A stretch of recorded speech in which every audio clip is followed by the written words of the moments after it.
Hi there friends, it's Cassie. Welcome back for another video here on my YouTube channel. Today we're going to be playing with the Spellbinders Layered Wildflowers stamp set. And isn't that a fun stamp set? It's only 4 stamps, but we're going to do some really cool stuff with it. We're going to make a slimline. So I have a piece of mixed media paper, and this measures 9 inches by 4 inches, and I've pulled out my, what I like to call my MISTI.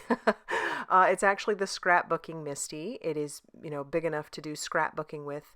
My kids bought it for me a couple of Christmases ago, and I love it. It comes in so handy. It's not something that I pull out all the time, but when I need it, I'm grateful to have it. So I've got this, and I'm going to try and make sure that you can see everything that I'm doing.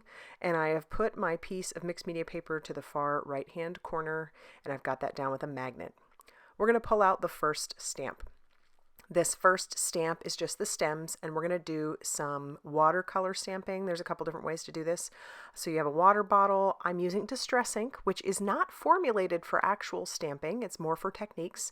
And so you're going to see that here. I've used the first color, which is Rustic Wilderness, and then our other green is the Forest Moss.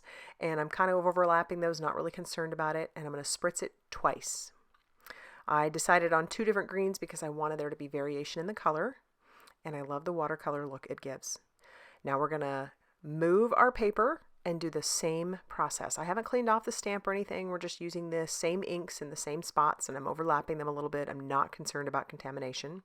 We spritz that with water again, and then we stamp that down. And then we move our paper one last time, just making sure that everything's lined up correctly, and I'll use the magnet.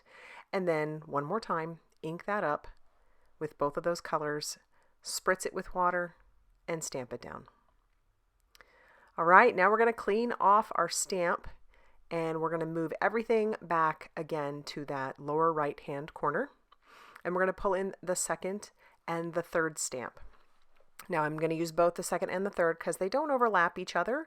You can do this, and you can line these up. It doesn't have to be perfect. I love stamps like this that are a little bit forgiving.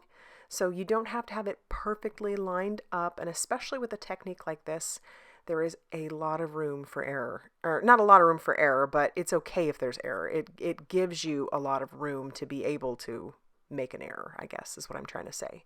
So I've lined those up, closed the door of my MISTI, and my first 2 colors that I'm going to use are Candied Apple and Spiced Marmalade. I'm going to start with the Candied Apple on the far left-hand side, and we are going to kind of overlap the Spiced Marmalade over the top. Again, I'm not really that concerned about contamination. That just doesn't really bother me with these inks because I use these for techniques. And then, I have yet to get a reinker for these. Probably should on some occasion. Spritz that with water a couple times, and I'm going to let that sit there for a few seconds while I clean up my colors and grab my second 2 colors, and then I'll clean off my stamp, and then we're going to move our panel. So once again, we're moving our panel over, trying to line that stamp up so that it kind of fits where it's supposed to. And again, it's super easy to do, and again, you have room, it's okay. And then my next 2 colors are going to be Fossilized Amber and Mermaid Lagoon. I did not bring in a green because obviously we got plenty of green on there. And I'm going to overlap those just a tiny bit, not a lot. Spritz it with water a couple of times, stamp that down, and then same process, clean up our mess, move this over, and then grab our last 2 colors. Those last 2 colors happen to be Blueprint Sketch and Dusty Concord. And once again, ink up with our Blueprint Sketch and then our Dusty Concord. Spritz it with water a couple of times, and then that's our final stamp for the front. I'll pull this out, and you can take a look at just how cool that looks. It's so pretty, and it's so fun, and I love that wildflower look. Now, as I said, this panel is 9 inches by 4 inches, and because I want to make a slimline, my slimlines are typically 8.5 inches by 3.5 inches closed, and obviously I need to replace that blade. So I'm trimming these down. I did the big part first, so that is now 3.5 inches, and now I'm just going to cut about 1/4 of an inch off of both of these edges so that I have this down to 8.5 inches. So there you go. Now I want to add some color. I don't want that to be so stark white, so I'm bringing back in that Forest Moss, and we are going to blend that on the bottom using a blender brush. And I do love the look that gives. It kind of takes away some of the stark white, adds to the watercolor effect, and I just think that's so pretty. It just kind of makes it seem like it's a little bit more filled in.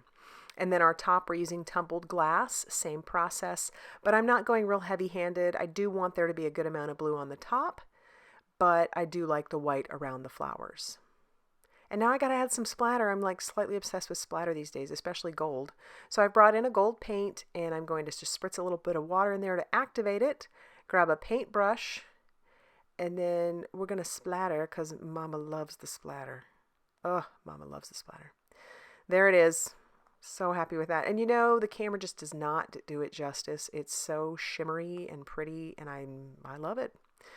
Now I need to put this back into a MISTI, and I am going to put my sentiment in there and ink that up with some VersaFine Clair Nocturne ink. That is a nice crisp black pigment ink, and we're going to stamp it a couple times just to make sure, because this is a little bit of a textured paper, that is stamped well.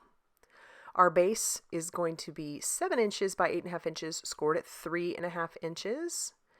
And then I do always typically like to, I shouldn't say always, about 90% of the time, it's probably getting a little higher percentage now, I like to do something on the inside of my cards. I don't always, but I definitely wanted to this time. So I'm going to bring in the stamp again, and we're going to do the same process. And as I said, these are not formulated for stamping, and you'll see that here, and that is okay in my opinion, because we're just doing this on the inside of the card.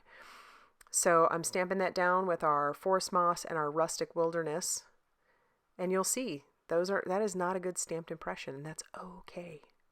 All right, next one we're doing again, except I grabbed in 3 colors. I grabbed in the Candied Apple Spice Marmalade and Fossilized Amber, and we'll stamp that down. And then our third bottom stamp, that one's just going to be with our Mermaid Lagoon, and we'll stamp that down at the bottom.